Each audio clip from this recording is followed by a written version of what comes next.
Tonight's whiskey review is another Irish whiskey from Bushmills. Previously I reviewed the original, which would be Bushmills White Label. And previously I reviewed the Bushmills 10-year-old single malt. Well, tonight, in terms of the brand extension, I'm going to review Black Bush, which is right in the middle. $7 to $10 more than the original White Label, and priced obviously cheaper than the 10-year-old single malt. Have a look. Handsome bottle, cork closure, 40% alcohol by volume. It's a blended whiskey. And what's interesting about this blended whiskey is that the single malt or the malt whiskey content comes from the Bushmills distillery, but the grain whiskey comes from Middleton. And I have read Cooley too, another Irish distillery that's kind of started up again.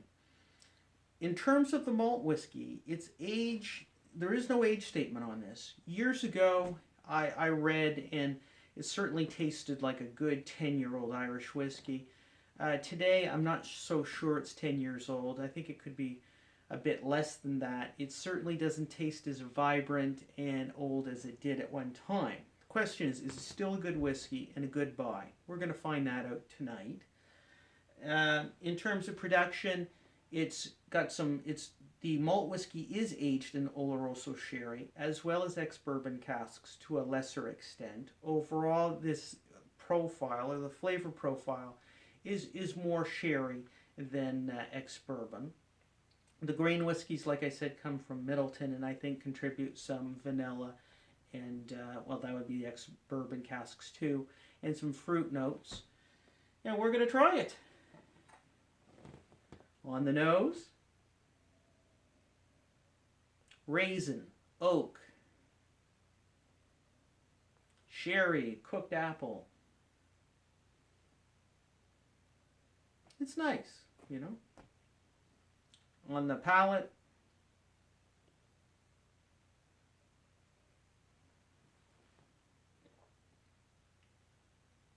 it's smooth, chocolate mousse, milk chocolate, raisins, warm fruitcake.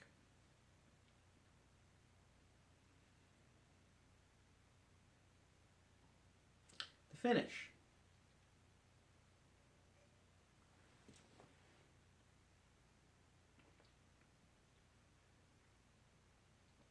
It's long, lingering,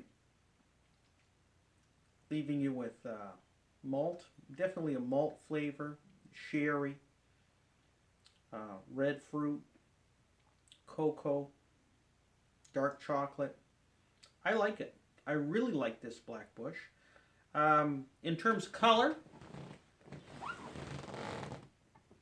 E150 has been added for those of you out there who are concerned. It has been added, but I don't find any heavy caramel taste or synthetic or acidic taste that I've tasted in really cheap whiskey where they've loaded up on the E150. It's not super dark, but for those of you that are concerned about that, E150 has been added, or distiller's caramel. The alcohol by volume is 40%. You don't need to add water to this. I think it's pleasant the way it is. What is impressive about this whiskey is that it tastes aged. It is not grainy, balanced, nice, sherry infused Irish whiskey at a wonderful price point.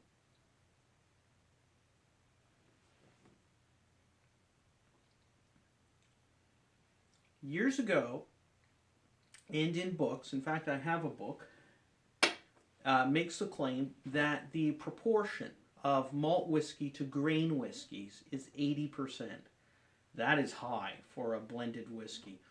Scotch whiskey, which this is not, are typically 40% malt whiskey and the balance being grain.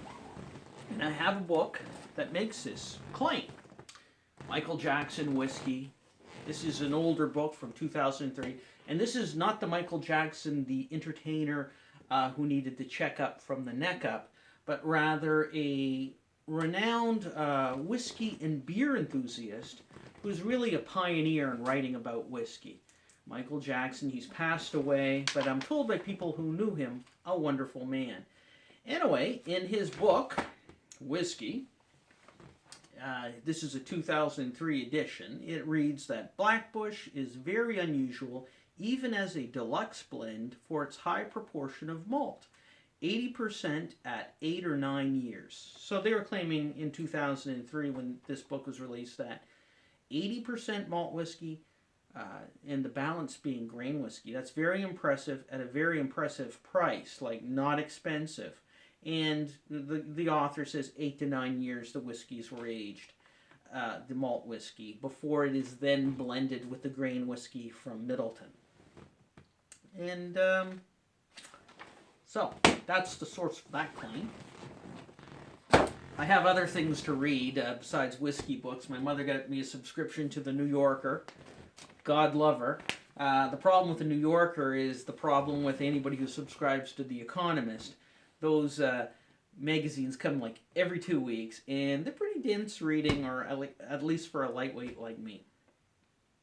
So, that's all I get to say. Bushmills, affordable Irish whiskey. Affordable whiskey, period. It's excellent. I like it, and I really can't fault it. Cheers. Until I see you next time. Thanks for tuning in.